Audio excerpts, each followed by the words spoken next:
All right, guys, today we're going to talk about just how rare Boone and Crockett whitetails actually are. So let's get into it.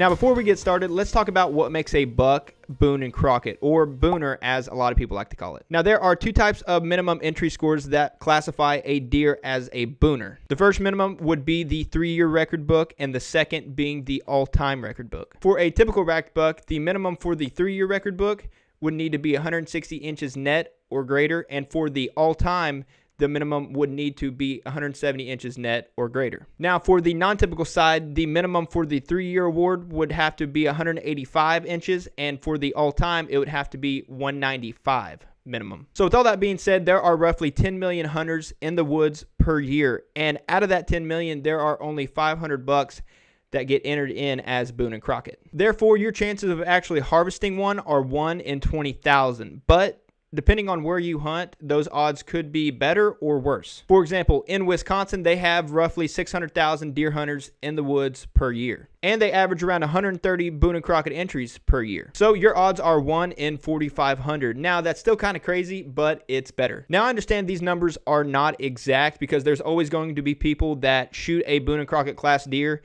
and never enter it into the system, which is fine, but these numbers are relatively close. Just throwing this out there real quick, if you guys are looking to upgrade any of your hunting gear this offseason, I highly recommend you check out on a Limb Products. They are an Oklahoma-based company, and they have some really good guys working behind the curtains there. So go check them out, and if you happen to see something you like, be sure you use code HNTA10 for 10% off at checkout. If you guys like this kind of content, be sure to give this video a like and hit that sub button, and let us know in the comments what you want to see next.